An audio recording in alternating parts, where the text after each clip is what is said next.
한국 시간 8일 손흥민이 속해 있는 토트넘이 웨스트햄에게 선제골을 넣으면서도 2대1 역전패를 당하였는데요. 이를 본 중국인들의 반응이 너무나 비신사적이었는데 최대한 필터링을 한다고 했지만 다소 불편한 내용이 있을 수 있습니다. 그럼 중국 반응 함께 보시죠. 최근 토트넘은 3연패 상황 속에서 맨시티라는 강적을 만나게 되었고 이날 경기는 90분까지 팽팽한 접전을 이룬 끝에 3대3 무승부로 마무리되었습니다. 이런 치열한 경기 속에 손흥민의 활약은 대단했으며 영국 전문 매체에서는 하나같이 손흥민을 맨 오브 더 매치 플레이어로 선정하였는데요. 그러나 이를 본 중국인들은 아니나 다를까 비꼬는 내용을 다루었고 오히려 자책골을 넣은 부분을 메인 기사로 보도하기도 하였습니다. 그도 그럴 것이 11월 아시안 월드컵 2차 예선에서 중국과 한국의 경기가 있었고 이날 경기는 중국 광둥심천에서 홈으로 치러졌으며 전좌석이 매진될 정도로 중국인들은 엄청난 관심과 기대를 갖고 있었습니다만 중국인을 제외한 모두가 예상한 대로 경기 결과는 3대0 한국이 완승을 거두며 중국은 월드컵 진출의 꿈이 좌절되기도 하였는데요. 패배 후 중국 매체와 전문가들은 분석과 비판을 통해 원인을 찾으려고 노력했지만 그 또한 심판의 잘못으로 탓하였고 심지어 한국은 늘 축구 경기에서 심판을 매수한다는 보도를 중국 전문 매체에 내기도 하였습니다. 이를 본 해외 네티즌들은 중국인들이 중국팀 패배를 다른 요소를 찾아 책임 전가하는 모습에 혀를 내두르기도 했는데요. 정작 본인들의 실력과 전술이 부족하다는 것을 인정하지 못하는 모습은 마치 자신들이 말하는 대국이라는 나라의 국민의식이 다소 의심되는 수준임을 스스로 나타내기도 했습니다. 아니나 다를까 그 의심되는 국민의식은 경기장 내에서도 발가벗게 되었는데요. 경기장에서는 중국 팬들이 한국을 응원한 이들을 비난하고 공격하는 장면이 발생했으며 중국 팬들은 손흥민 선수의 유니폼을 입은 관중을 비난하고 태극기를 들고 있는 한국 관중들을 공격했으며 오죽하면 경기장 내 통제 요원이 한국을 응원하는 관중을 보호하는 모습도 보였는데요. 이러한 행동을 본 해외 언론은 그들의 단점이 드러났다며 중국 관중들의 행동에 대해 지적하였습니다. 이쯤에서 그들이 정말 말하는 대국은 나라 면적을 두고 말하는 것인지 의심될 정도인데요.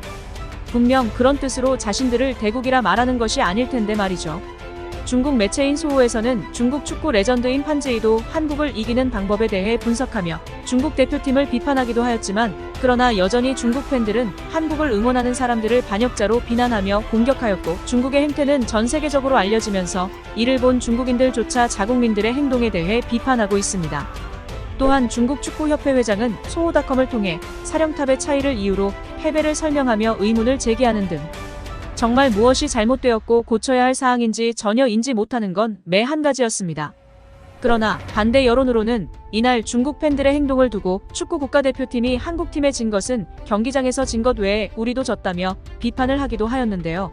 그 뒤로 손흥민과 이강인, 황희찬 등 국내 해외파들이 해외 빅리그에서 승승장구하는 모습을 보면서 중국은 왜 그들을 따라잡을 수 없는지에 대한 토론만 오고 가는 상황은 있었으나 역시나가 역시 중국 매체인 소호에서 손흥민과 황희찬의 골을 보고 불가사의한 일이다라며 비꼬는 내용만 전하였고 그러던 중 한국 시간 8일 토트넘은 웨스트햄에게 2대1 역전패를 당하였는데 중국인들의 반응이 가관이었습니다. 중국 매체 소호에서는 손흥민 한국팀을 승리로 이끌고 토트넘은 1승도 올리지 못했다고 보도하였으며 중국팀을 이긴 이후 정작 토트넘에선 승리를 못한다는 비난 섞인 기사를 내놓기도 하였습니다. 또 다른 매체인 텐센트 스포츠에서는 손흥민이 속한 토트넘이 웨스트햄에게 역전패당하며 1무 4패라는 기사를 내놓았는데요. 핵심은 이 기사 말미에 있었습니다. 마지막 문구를 보면 중국 축구를 이긴 손흥민은 저주를 받았다며 중국전 골을 넣고 세리머니하는 사진을 비유하고 있습니다. 이는 자신의 중국 축구를 이겼으니 손흥민이 징크스에 걸린 것이라며 비꼬는 기사를 쓴 것인데요. 처음엔 제 눈을 의심하기도 했습니다. 공신력 있는 기자가 국가 간 선수에 대해서 중립도 없이 이런 기사를 썼다는 것 자체에 그저 해프닝일 것이라 생각했지만 그 의심은 확신으로 이어졌고 그 확신은 마지막 문구에 쓰여져 있었는데요. 期间，孙兴敏在对阵新加坡和国足的2场世预赛中打入3球，还做手势让国足球迷闭嘴，结果如今遭到了反噬。 이 기사 내용을 그대로 풀어보면 이 기간 동안 손흥민은 싱가포르와 축구 국가대표팀과의 월드컵 2경기에서 3골을 넣었고 국내 축구 팬들의 입을 막는 제스처를 취했는데 그 결과가 역효과를 내고 있다고 손흥민을 비판하였는데요. 왜 손흥민이 이날 저런 제스처를 취했는지 정작 본인만 모르는 것인지 아니면 중국인들의 행동이 당연했었던 것인지 경기를 본 팬들은 도통 이해가 되지 않는 상황이었고, 그 상황의 시작은 대한민국 축구 국가대표팀은 경기 시작 전부터 중국 팬들로부터 엄청난 야유와 비난을 시작으로 축구 경기 중 상대 국가가 나올 때는 어느 나라든 예의를 갖추는 것이 기본 스포츠맨십이라 여겨지지만, 중국 관중들은 애국가가 나올 때는 야유와 비신사적인 행동을 퍼붓기 시작하였고, 프리킥과 페널티킥 상황에서도 그들은 비매너 행동을 일삼기도 하였지만, 이런 상황 속에서도 골을 넣은 손흥민의 제스처가 과연 잘못된 행동이었을지 의문이기도 합니다. 이어서 토트넘과 웨스트햄 경기 직후 중국 네티즌들의 반응도 살펴보겠습니다. 토트넘은 여전히 토트넘입니다. 역효과가 났대. 과장님은 정말 웃기시네요. 이전 기사에 대해 공감하는 글인 듯합니다.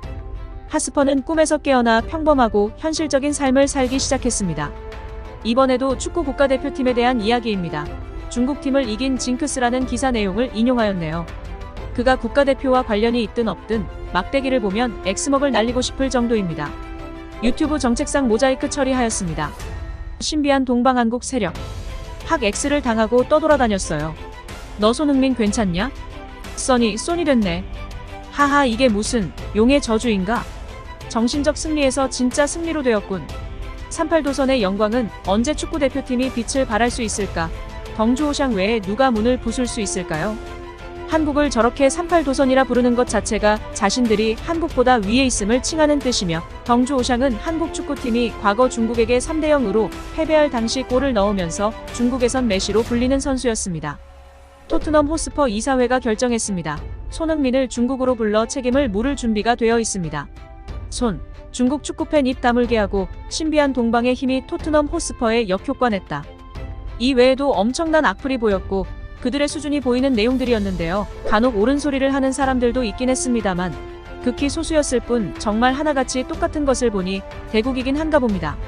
이렇게 중국 네티즌들은 지난 국가대표 경기를 빌미삼아 한국 국가대표팀 선수들이 해외에서 선전하는 모습을 보이니 조금이라도 실수나 좋지 못한 결과가 나오면 어김없이 조롱거리로 삼고 있습니다. 중국 축구가 왜 아직도 약소국인지 이제 보니 알 것 같습니다. 2024년 카타르 아시안컵이 앞으로 얼마 남지 않았는데요. 중국은 개최국인 카타르와 함께 A조에 속해 있습니다. 과연 그들이 카타르에서 지게 된다면 또다시 심판을 거론할지 어떤 반응들이 나올지 궁금합니다.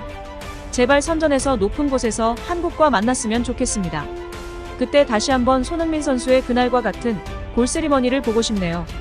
과연 중국팀이 선전할지 여러분들의 생각은 어떠신가요? 지금까지 누루지TV였습니다. 좋아요와 구독은 큰 힘이 됩니다. 지금까지 시청해주셔서 감사합니다.